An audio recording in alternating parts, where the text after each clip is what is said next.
ఇట్లు జరిగిన రాజకుటుంబముల వధ, దేశము ప్రజలేమనుకొనుచున్నారు మొదలైన వర్తమానములు తెలుసుకొనుటకు రహస్యచారులు నియమింపబడిరి. 6 నెలలకు వారిలో చాలామంది తిరిగి వచ్చిరి. నిందించిన వారు నిష్కారణముగా శిక్షింపబడిరి. ప్రశంసించిన 1000 బ్రాహ్మణ కుటుంబములు కనిపించెను. వారందరకు మిహిరకులుడు అగ్రహారములనిచ్చెను. ఒక మహానగరమున తూర్పు దిశ యందు బ్రహ్మాండముగా వాన కురియును, ఉత్తర దిశ యందు ఎండలు కాయును. గాంధార రాజ్యమున గ్రీష్మ వర్ష ఋతువుల సహయోగము కలిగినట్లుండెను. 6 నెలలు గడిచెను. నీలాంకుడు రాజ్యమునందు స్థిరపడెను. నీలాంకుడు మిహిరకులుని సర్వవేళయందును మహారాజా అని పిలుచును. మిహిరకులుడు నీలాంకుని బావా అని పిలుచును. మిహిరకులుని వెంట నిశ్చలును నీలాంకునుడు ఉండి తీరవలెను. రాజ్యపాలనమునందు మిహిరకులుడే జోక్యము పెట్టుకొనడు. 6 నెలలలో నీలాంకుడు రాజ్యమునందు సువ్యవస్థ ఏర్పరచెను.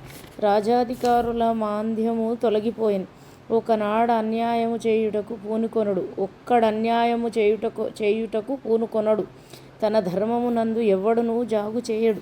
నీలాంకుడు మహారాజైన తర్వాత వృద్ధరాజునకు క్రమక్రమముగా గొప్ప శాంతి కలిగెను. ఆయనను బంగారపు తూగుటుయ్యాలలో హంసతూలికా తల్పము మీద నీలాంకుడు ఊహించుచుండెను. ప్రతిదినము సాయంకాలమున వృద్ధరాజు పాదసన్నిధిని కూర్చుండ్రి. ఆనాటి విశేషములు వినిపించును. మరునాడు జరగవలసినవి చెప్పును. ఎట్లు చేయవలనని అడుగును. తొలుతటి దినములలో వృద్ధరాజు చెప్పలేదు. క్రమక్రమముగా తన బరువు తొలగిపోయినదని తెలుసుకొని, తన అల్లుని నేర్పిన క్రౌర్యమునకు నీలాంకుని బాధ్యత లేదని తెలుసుకొని, అతడు వినిపించు రాజ్యకార్యములందు అతడు చేసిన న్యాయమును తెలుసుకొని, అతని మంచితనము గుర్తించి, అతని పరిపాలనా దక్షతను గ్రహించి మర్నాటి పనులిట్లు చేయమని ఆదేశించు. వృద్ధరాజు చెప్పినదే యథాతథముగా నడుచుచుండెను. మిహిరకులుడు తాను తన రాజ్యమునకు పోదుననెను. నీలాంకుడిట్లనెను, మహారాజా, నా అక్కగారు కళ్యాణవతీదేవి మా ఈ కొత్త రాజ్యమును చూడవలెను. నన్ను తన తమ్మునిగా అంగీకరింపవలెను. ఆమె ఆశీర్వచనము నాకు కావలెను. ఆమె వివాహము నాడు నేను లేను. పెండ్లి కానుకలను నాయనగారు ఏమిచ్చిరో నాకు తెలియదు. ఆమె ఈ ఇంటికి ఒకసారి వచ్చినచో పసుపు కుంకుమలు పెట్టి పంపింపనెంచుచున్నాను అని మనవి చేశాను. మిహిరకులుడు తిరిగి తన రాజ్యమునకు పోయెను. బావమరిది ఎన్నో కానుకలర్పించెను. ఏనుగులనిచ్చెను, గుర్రములనిచ్చెను, పదాది సైన్యమునిచ్చెను, దాసదాసీ జనమునిచ్చెను. ఇంత ఇచ్చి నీకిచ్చుటలో నా ఆధిక్యమేమున్నదనెను. మిహిరకులుడు రాజ్యమునకు పోయిన తర్వాత 7 ఏడాది జరిగెను. కళ్యాణవతీదేవికి పుష్కలావతిపురము జరిగిన సర్వరాజ కుటుంబ వధలు తెలిసెను. నీలాంకుని సౌజన్యము వినెను. అతడు బావగారికి విధేయుడగుట తెలిసెను. భర్త 1000 అగ్రహారములిచ్చెనన్న విషయము వినెను. ఆ రాజబంధు కుటుంబములు మిగిలియున్నచో రాజ్యమునందు శాంతియుండదని ఆమె కూడా గ్రహించెను. మిగిలినది భర్త యొక్క క్రౌర్యము. ఆ క్రౌర్యము యొక్క వెలయింపు ఒక్కొక్కప్పుడు తప్పదేమో అన్నట్లుండెను. ఆమె హృదయములో తన తండ్రి రాజ్యమిన్నాళ్లకు సువ్యవస్థితమయ్యనన్న తృప్తి ఒకటి భాషించెను. ఆ తృప్తిలో భర్త నెరపిన క్రౌర్యము సుంత నిమజ్జితమయ్యెను. మిహిరకులుడు మరల మహాదేవి సౌధమునకు పోయినప్పుడు కళ్యాణవతి తనయందు నిచ్చెలు నెరపు ప్రేమ పరిచయ సౌహార్ద గౌరవములలో లీలగా కనిపించునొక భయరేఖ నేడు తగ్గినట్లుండెను. కాలము గడుచుచుండెను.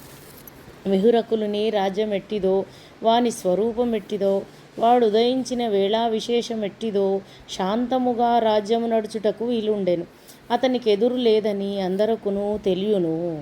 అతడు కొండలను కూడా పిండి చేయగలడని అందరూ తెలియును. అతనికెదురు తిరుగుట నిస్సంశయముగా మృత్యువును కొని తెచ్చుకున్నట్లని అందరకును తెలియును. అతని కోపమొక్క ఎదురించిన వాడు తోడనే ఆగదు. శ్రీరామచంద్రుని కోపము వలె సర్వవంశ నిర్మూలనము చేయును. ఇట్టి స్థితిలో అవివేకులెకెదురు తిరుగుదురో తెలియదు. ఎందుకు అవివేకులెదురు తిరుగుదురో తెలియదు. కాశ్మీర దేశమునకు ఉత్తరమున కృష్ణ గంగా నది ప్రవహించు పల్లపు మేర సింధు నది వరకునున్న దేశమును దురద దేశమని పేరు. ఆ ప్రాంతముల నివసించు జనులు పల్లె నివాసులు. వారందరును వీరులు, ప్రాణములు సరకు సేయనివారు. వారి మత విశ్వాసములు విలక్షణముగా నుండును. వారికి మతము తొడిగి కొన్న అంగీ వంటిది. వారి అంతర్జీవిహితములకు తనూభోగ నిస్సమ్మిత మిశ్రమములు. జన్మమెందుకెత్తితిమన్న ప్రశ్న వారికి లేదు. ఎత్తితిమి కావున బ్రతుకవలేను, దీనికిదే పరమార్థము మొదలైన భావములు కలవారు. వారే రాజును లెక్క చేయరు. నేడు కన్యాకుబ్జ నగరాధిపతి కింద నుందురు.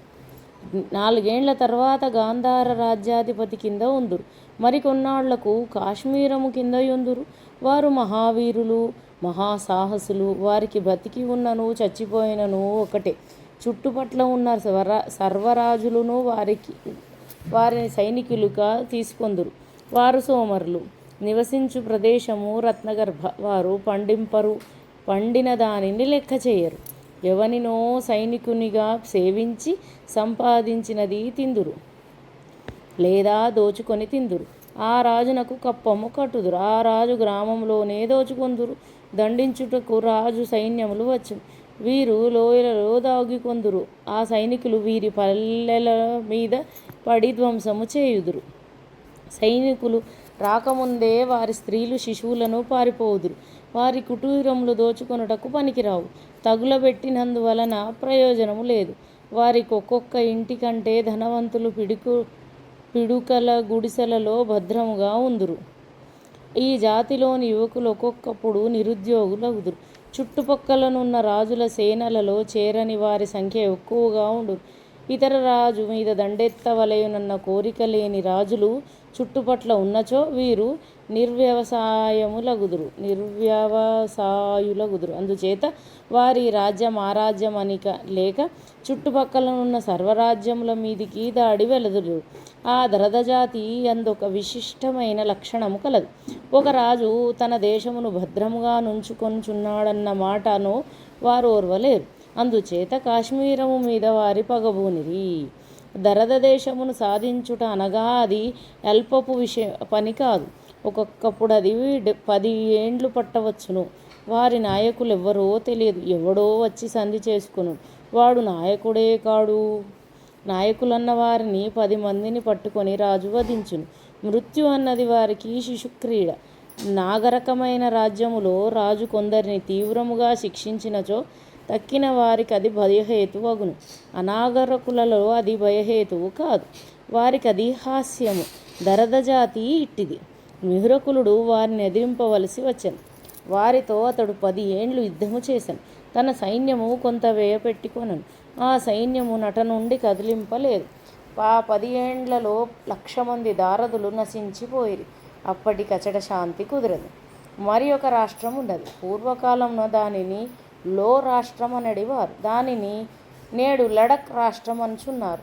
ఈ రాష్ట్రమునకు కాశ్మీరమునకు నడుమ జోజిలా పర్వత మార్గం ఉన్నది. ఈ ప్రాంతమున అనాది నుండి త్రైవిష్టపేయులు నివసింతురు. వారును దారుదుల వంటి వారే. వారి వలన కూడా మిహ్రకులకు నాడు కాశ్మీరమునకు ఎద్దడి కలిగెను. ఈ 2 జాతులలో మరియు మిలేచ్చులతో మిహురకులుడు యుద్ధములు చేయవలసి వచ్చెను. వివాహముల సమానులయందు ఉండవలెను. వివాహములు సమానులయందు ఉండవలెను అనుట ఎంతైనయు యథార్థం. ఒక రాజునకు ఇంకొక రాజుతో యుద్ధము వచ్చినచో వారి సేనలు తలపడును. జయాపజయములు తేలిపోవును. ఆవలి వారిది రాజ్యము కాదు. వారు దోపిడీ కాండ్రు. వత్తురు, ఊళ్ళు తగలబెట్టుదురు, పారిపోవుదురు, కాంస గుహలలో దాగికొందురు. వారికి నీతి లేదు, జాతి లేదు. సైన్యముగా వచ్చి నిన్నెదిరింపరు. అట్టి వారితోడి యుద్ధమునకు తెగతెంపులుండవు. ఈ 2 జాతుల ఇరకాటముల వలన మిహురకులకు 10 ఏండ్లు తీరిక లేకపోయెను. శత్రువును గెలిచినట్లుండెను. అది గెలుపే కాదు. వారము దినములు ప్రశాంతి ఏర్పడును. ఎప్పటికప్పుడు రెడ్డి వచ్చి మొదలాడినట్లే. కానీ ఈ 10 ఏండ్లును కాశ్మీరమునకు వచ్చిన నష్టము లేదు. కాశ్మీర రాజ్యమునకు వచ్చిన నష్టము లేదు. ఎల్లలలో ఉన్న ఊళ్ళకు వారు సాహసించి అప్పుడప్పుడు జొరబడిన ఊళ్ళకు నష్టము కలుగుచుండెను.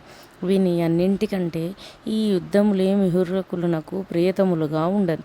మరి ఒక రాజు వీనిని అంత పట్టించుకొనకుండా ఉండవచ్చును. కొంత సైన్యము నెల్లల యందు నిలిపి వారి దాడులను ప్రతిఘటించుచుండినచో చాలును. వారిని మూలమట్టముగా నశింపజేయవలెనన్న ప్రయత్నమునకు మిహురకుల్ని క్రౌర్యము మాత్రము చాలదు.